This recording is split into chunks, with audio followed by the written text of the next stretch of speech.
Hi, welcome to Grow Your Occupancy podcast. I'm Julie Podewitz, and today I welcome Pamela Cupp to discuss and talk about her success in the senior living space. I've known Pamela for more than a dozen years, and she's had success anywhere she goes and in multiple arenas in the senior space, senior living, and communities, as well as on a regional level. You've been a sales coach, and you've also been in home health. So wanted to pick her brain and let her have the opportunity to shed her expertise. So welcome, Pamela. Thank you. I'm glad to be here today. Thanks for having me on. No, it's our pleasure. Let's dive right in. So your latest project, we're not going to talk specifics about the company, but the latest project, you've had a tremendous success in a challenge environment. You've been there just about a couple of years, right when COVID started, right? And in, just to give the listeners a background, active adult in a cottage type situation. And it is unique in that it's not a CCRC, yet the residents do give an endowment, kind of an entry fee, and then have a like a monthly maintenance fee, and then after they're passing or after they move out, so they get a refund. The reason I bring this up is because prior to you getting there, this project is struggled. It struggled for many years, and the number of vacancies was, oh boy, really high, maybe half at times. Half of the 77, I believe, or close to 80 cottages. So could you share what, Pamela, you did to, and might I mention, now you're 100% occupied with a long wait list for a project where other sales directors said this is impossible. Can you share some of what you did to fill up this community? Thank you, Julie. And it has been a privilege to have done this and been a part of it. Part of my background in senior living does involve doing a lot of, practice and with coaches myself for the senior living arena, and, really learning how to listen to folks and get a really good idea of what they're looking for through discovery and things like that. So in talking about my current place that I'm at, where I have been successful, part of my role here has been focus, because with, when I started, more than 20 cottages available to sell, it was a little overwhelming. I'm like, should I go in every cottage? Should I get to know every cottage, like the back of my hand and things like that? And I was like, no. So I decided to focus on 3 to 4 cottages at a time with laser focus, really know what they entailed, what they had to offer.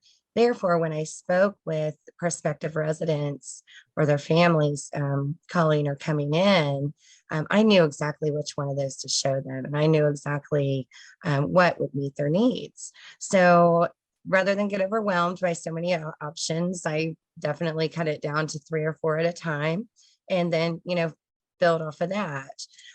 Before I realized it, it went from 20 to 16, 16 to 12, 12 to 9, 9 to 5. And then, sooner or later, we are at 0 as our magic number. So it has been rewarding and fun. And we have like 40 people on the wait list right now. So it's been great. A lot of small gestures, like saving people's phone numbers in my cell phone, has helped. So when they call, I'm able to greet them individually and enthusiastically and, say, hi, Barb and Dan. And, just really, they feel great when they're calling, and like, we already have this great relationship going. And we do, because I have spoken with, the folks a lot through discovery and things. But really utilizing what I learned about, that process and promoting ongoing feelings of them being cared about, which they are. The tour preparation, for example, one of my very first deposits at my current place was a couple that was coming in, and they, I spoke with them on the phone and got to know their, kind of them as people, individuals, what they like to do, what they were looking for, their current situation. I mean, really listening to them. But then I took it a step further when I hung up that phone and made notes on what I learned. I took it a step further and Googled them and learned that the husband in the couple was a duck carver. He participated in national, events where he would have his duck compared to others in the hunting arena and the carving arena that were very, very lifelike and floated perfectly and looked like real and all this stuff. So I was able to print out a couple of his ducks that were online and have it in their folder when they came in to tour that day. And it was just like, I mean, they deposited that day. I mean, it was like they felt, not only they loved the cottage, it was right for them, the one I picked to show them, it was also, they felt welcomed and cared about. So I think that's one of my big tips that I've learned through the coaching I've undergone with coaches and sales, senior sales.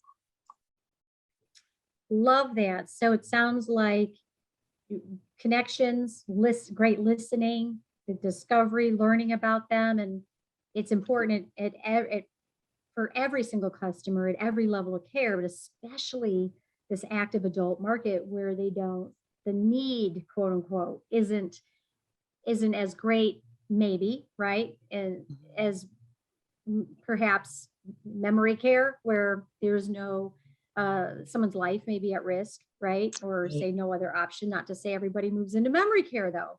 But the personalization then it's a little things, right? It didn't cost you anything.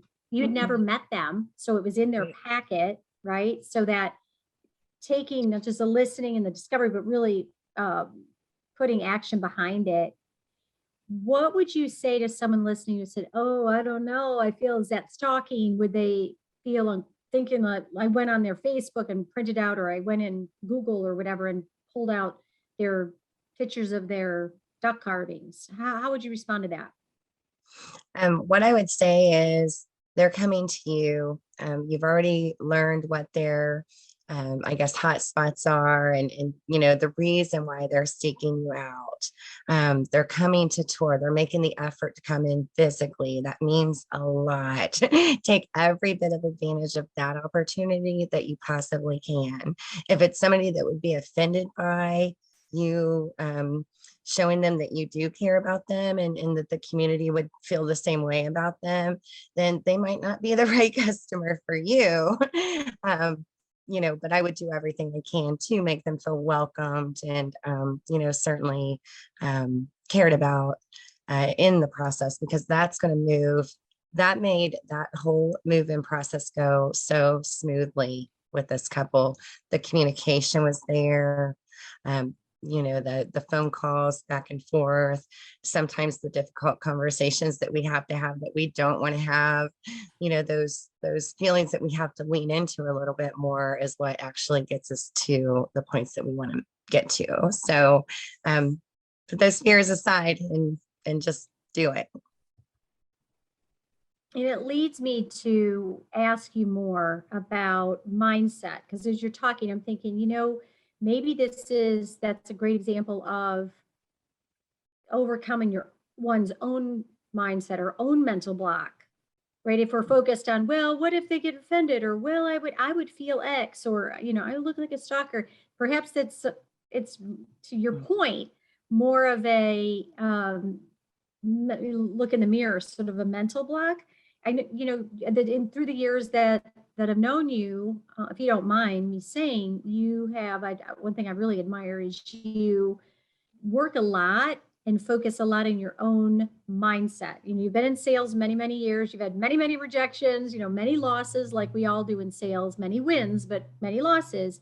and you continue to, continue to be in that top 5 and 10%. I think a lot of it has to do with one's mindset and the ability to reset it and to stay mentally strong. Can you talk to us a little bit about how you do that and why it's important to you? Absolutely. And through not only my professional life as well as my personal, I've learned a lot. And the main thing that I've learned, and which, really trails through my work life as well as my family and personal relationships and friendships and such, is to thine own self be true. Shakespeare said it perfectly.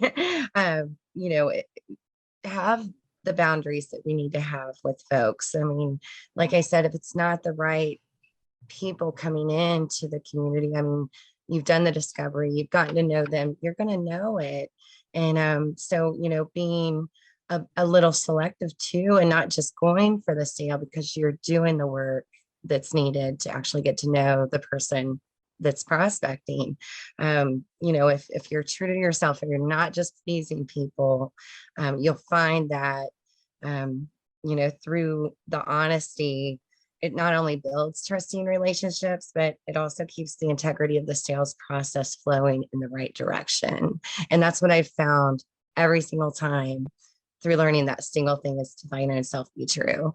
If you're just wanting to make this sale, if you're afraid to call them because you're afraid of that rejection or whatever, yes, listen to your gut, but go ahead and do it and then see where it goes and just set the boundaries as needed, but also keep it honest, keep it flowing, and it should naturally flow in the right direction that way. Have you found, Pamela, over the course of time that your ability to do what you just said, staying true to yourself or staying mentally strong and not overthinking, oh, what if they say no, just pick up the phone. Have what kind of progress or improvements have you seen since committing to working on, if that's a good way to say it, your mindset and staying true to yourself?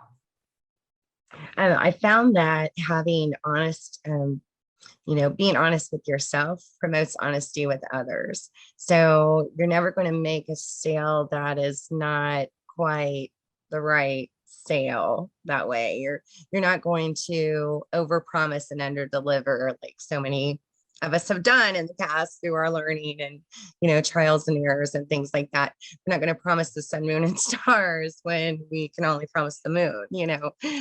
So in being true to oneself, it really just kind of projects onto everything that you do in the workplace and beyond. But certainly when working with seniors in that population, trust is so important to them, and especially in this senior living environment with the active senior, there's not a lot of motivation to do this right now. I mean, and a move is one of the top 5 stressors in life. So for someone to be 70, 80 years old or more and sell their home, downsize, sell their home, all of that, and actually make the move, they really have to feel like it's the right thing for them. So it is our job and our role to promote that honest, trusting, build that relationship of honesty and trust and move it forward in exactly that way. Having those difficult conversations that you have to lean into uncomfortably and picking up that phone does get a lot easier the more honest you are. Really great insight. One thing that I have known you to do, and it's great to have a good mindset. It's great to have, staying strong and being able to connect. But let's be honest, in the world of sales, we have to do the work. We've got to pick up the phone. We've got to continue. We have to do one more. And that's one thing I've noticed about you over time is that you are that I'm going to pick up the phone one more time today type person. Yes. Especially, and I don't sit next to you in an office and I'm not sitting on your shoulder. but I've watched your career and I see results, and I've seen some data points and things. And you've mentioned to me more than once, it's when you have a bad call or maybe kind of a rejection that you get right back on the phone, even if it's late in the day. Yes. What advice would you give to someone listening who really wants to be in someone like your shoes, considered one of the top 10% of sales professionals in our business? What advice, what other advice would you give them? You said it, Julie, in so many words. Follow up, follow up, follow up. If you don't do the work, you're never going to make the sale. If you don't get up to bat, you're never going to hit the ball. So certainly making that one additional call that you're tired, it's the end of the day, you just got rejected, and it's like, I just want to go home. Sometimes that very next call is the exact call that you needed to get the momentum going in the other direction. So why end it on a bad note? Strive to end it on a good note if at all possible, even if you make a connection versus leaving, I just left 20 messages. I'm so tired of making these phone calls. Somebody's going to answer every time. And I don't mean to, make it sound like a big telemarketing thing, but somebody's going to answer. Or you wouldn't believe how many people have come back to me and said, hey, you've left like 4 messages for me in the past, couple months, and I feel so bad that I haven't called you back. And, they do get the messages. They do. They do eventually call back, or if they're not calling back, that's okay too. And just move on to the ones that you will get a hold of. But if you don't try, you're never going to go.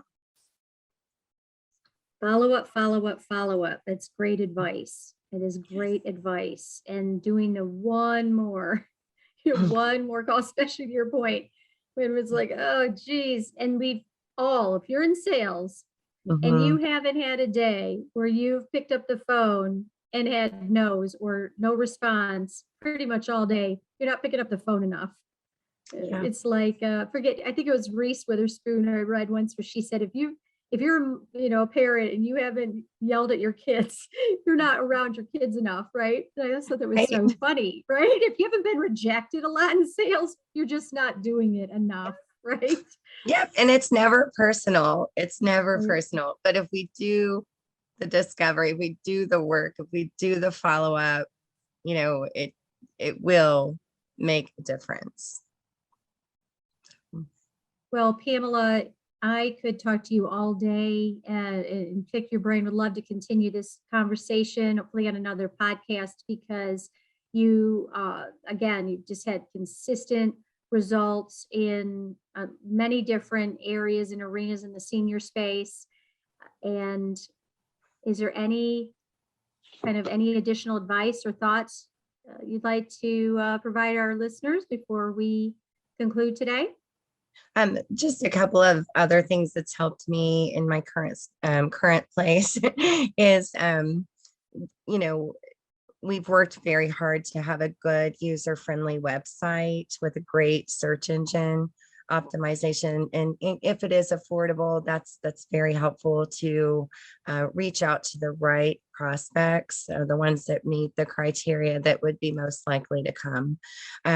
Really getting, we've also been getting current residents involved with resident testimonials and things, and made a nice professional looking booklet on that I send out to prospects that are kind of on that warm, hot fence to read their testimonials. And sometimes they end up knowing the person that wrote the testimonial too. Small world. But really also being an informational resource for the folks that you're working with, whether it's referral sources or prospective residents, is, to be in that excuse me, professional advisor and resource that people feel comfortable calling up and asking you questions. I mean, hey, what's better than them calling you?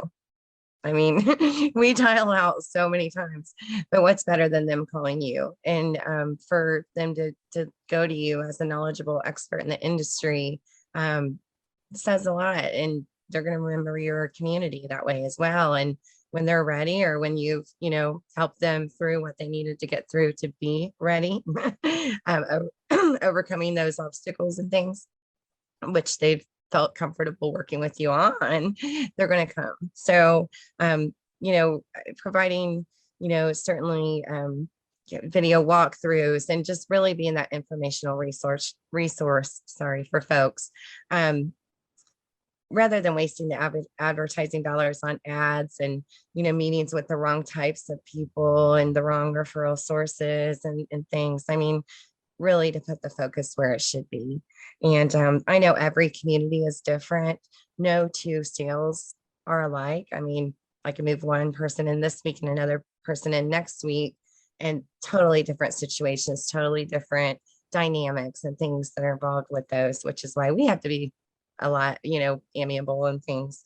But really, rather, a good senior living salesperson, whether it's on a regional level, a senior leadership level, or on a community level, is one who will work also with a team, as a team, with their coworkers. And, like I said, honestly, share information and provide solutions. So to thine own self be true, be a team worker, share information, and, really, if you can, provide solutions as a team.